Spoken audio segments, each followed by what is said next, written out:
Pak Ustadz Zaitun Nur Rasmin sebagai Wakil Sekjen MUI.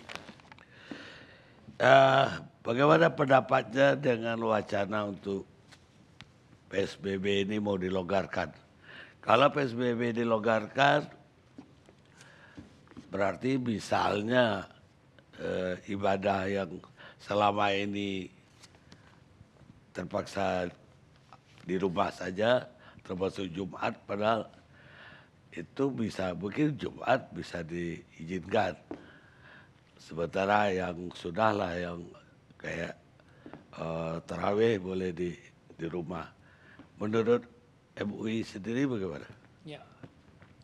Assalamualaikum warahmatullahi wabarakatuh. Waalaikumsalam. Terima kasih Bang Karni. Alhamdulillah wassalatu wassalamu ala Rasulillah ba'd. Sesungguhnya sebagai pengantar dulu, kita ini patut bersyukur kepada Allah SWT sebagai bangsa yang juga mendapatkan ujian terpapar pandemi COVID-19, tetapi tidak seperti yang dibayangkan banyak orang di awal Maret. Ya. Jadi ada yang membayangkan kita akan seperti Italia, ya, atau beberapa negara lain. So far sampai saat ini, ya hari ini, mudah-mudahan kita tidak mendekati itu, ya. Bahkan kalau bisa kita menjauh, ya. Sampai sekarang kita masih alhamdulillah di angka 10.000 lebih, ya. Begitu Bu ya, yang terpapar, dengan jumlah yang wafat itu masih di bawah 1.000 kalau laporan resmi. Nah, padahal prediksi para ahli banyak tokoh itu di akhir Maret, di pertengahan April itu udah sangat-sangat banyak. Nah, ini harus disyukuri dan dilihat bahwa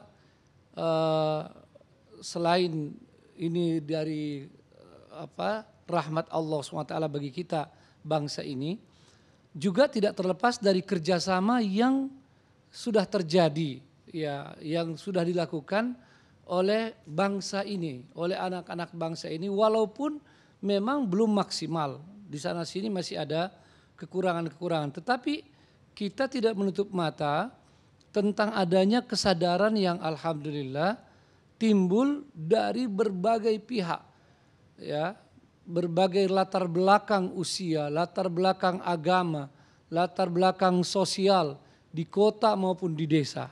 Ya, kami mendapatkan laporan, ya memang ada orang-orang yang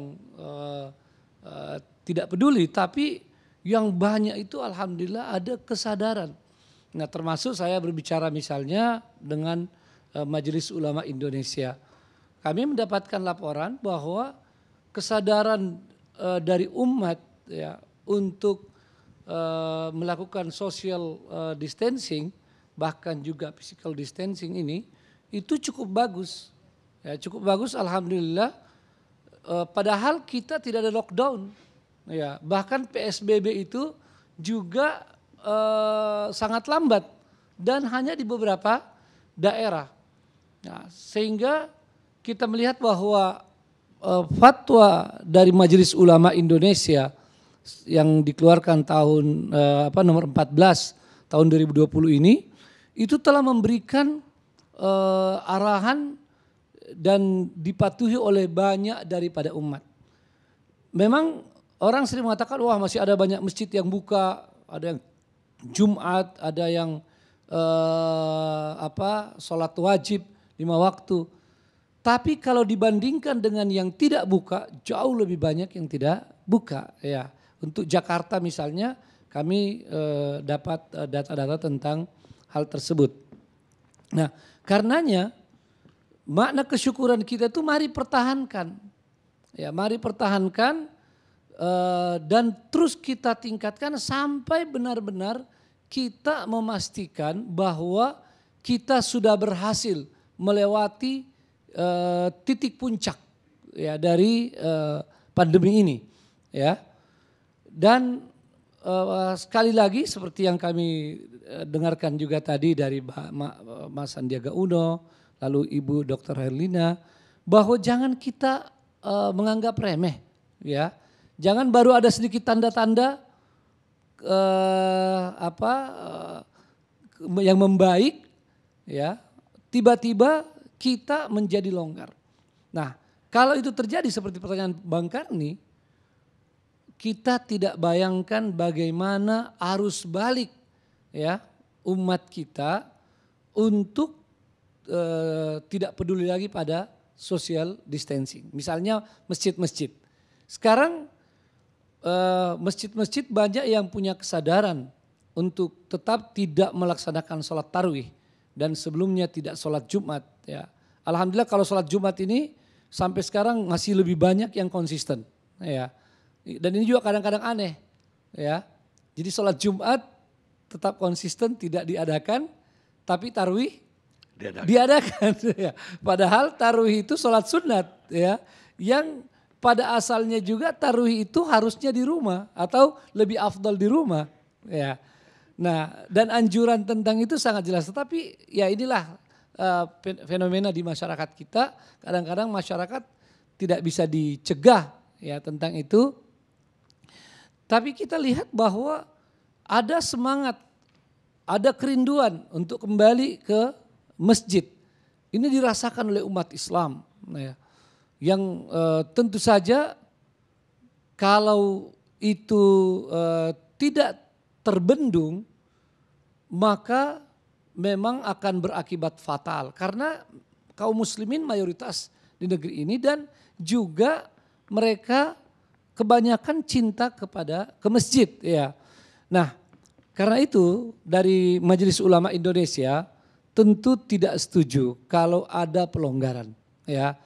Kami malah di tausiah menjelang Ramadan itu bahkan tidak lagi menyinggung tentang adanya wilayah terkendali dan tidak terkendali. Yang dahulunya di fatwa nomor 14, ya, di awal-awal Maret itu kita masih katakan bahwa yang terkendali tidak ada masalah untuk kita datang ke masjid selama mengikuti protokol kesehatan. Tapi yang tidak terkendali sudah tidak boleh lagi. Nah, di menjelang Ramadan dalam tausiah itu ditegaskan agar umat Islam sholat tarawih di rumah masing-masing saja, ya, dianjurkan secara umum tanpa menyebutkan adanya perbedaan wilayah terkendali dan tidak terkendali. Walaupun itu tetap tidak termansuhkan, dalam artian tidak terhapus pada fatwa itu, tetapi ada semangat untuk meningkatkan terus kesadaran umat terhadap bahaya yang kita hadapi yang memang menjelang Ramadan semakin banyak korban dan semakin mengkhawatirkan. Karenanya sebagian masyarakat di daerah bertanya, ya, bagaimana dengan tausiah itu? Kami sampaikan bahwa itu penegasan bahwa ada di daerah tertentu yang pemerintahnya, yang para ahlinya benar-benar menjamin itu adalah daerah terkendali atau dalam istilah lain adalah zona hijau, ya, itu silahkan, ya. Tapi itu yang menjadi pengecualian, bukan sebaliknya, ya, bahwa silahkan sampai ditetapkan jadi zona hijau, tidak. Karena semangat dalam fatwa, semangat dalam tausiah, dan semangat yang kita bangun pada umat ini adalah semangat penyelamatan jiwa, semangat untuk menyelesaikan masalah ini dengan secepat-cepatnya. Dan kami juga sering mengingatkan umat Islam untuk tidak usah mempersoalkan dalam artian cemburu, ya, atau kemudian tidak peduli gara-gara pabrik tidak tutup, kemudian mal tidak tutup, ya, dan lain sebagainya. Sementara masjid diminta untuk ditutup. Kami sampaikan bahwa sebagai saran kepada pemerintah, tentu Majelis Ulama juga sudah menyampaikan, ya. Tetapi bagi kita apa yang bisa kita lakukan itu seharusnya dapat kita lakukan. Itu yang pertama. Yang kedua, bahwa kita yang sepatutnya menjadi contoh dalam persoalan ini, sebab dalam Islam yang namanya menyelamatkan jiwa itu di tempat tertinggi dari 5 ad-daruriyat al-khams, 5 hal pokok, hal darurat yang harus dijaga, yang karenanya Islam diturunkan oleh Allah Subhanahu wa taala. Yang ketiga, bahwa wajar kalau kemudian kita lebih menganjurkan untuk menjaga diri kita, tidak usah ke masjid, cukup ibadah di rumah. Sementara misalnya beberapa hal-hal yang umum yang diperlukan masyarakat ya tidak terpaksa tidak ditutup. Karena ini ada yang namanya prioritas, bahwa sholat itu di rumah bisa, ibadah itu di rumah bisa, dan pahalanya bukan saja tidak kurang, malah bisa lebih banyak. Seperti sholat tarawih ini, ya masih banyak atau masih ada di antara kaum muslimin yang tidak paham bahwa sebetulnya ketika mereka sholat tarawih di rumah di zaman COVID seperti ini, itu pahalanya lebih besar.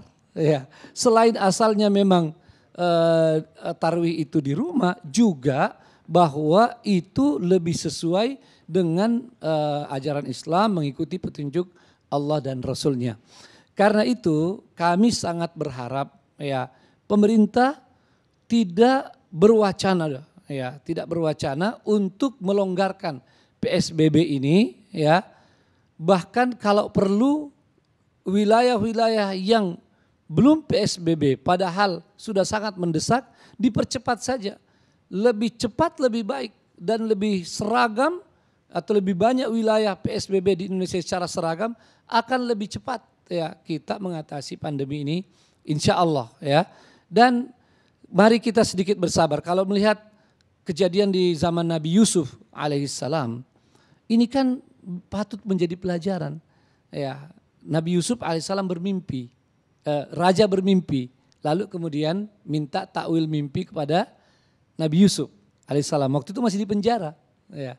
Lalu Nabi Yusuf alaihissalam memberikan kepada mereka saran agar 7 tahun seluruh hasil pertaniannya jangan diambil ya dari tempatnya kecuali sedikit yang kalian perlukan. Ya, padahal ini panennya banyak. Ya, normal.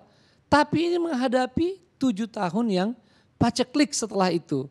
Nah, yang jadi pelajaran penting di situ bahwa terkadang diperlukan suatu sikap tegas ya dari kita semua, terutama tentu dengan pemerintah, walaupun ini menyangkut wilayah luas dan banyak orang, seperti di zaman Nabi Yusuf itu, semua orang harus itu diinstruksikan tidak boleh mengambil ya hasil tanaman mereka kecuali yang dia perlukan untuk makan saja, dan ternyata efektif. Ya, ketika 7 tahun itu selesai dan datang paceklik yang luar biasa, seluruh negeri kehabisan bahan makanan, mereka waktu itu di Mesir justru yang masih punya dan mereka bisa membantu negeri-negeri dan orang-orang tetangganya ya, termasuk orang tua Nabi Yusuf alaihissalam dan saudara-saudaranya yang datang dari Palestina saat itu. Intinya apa?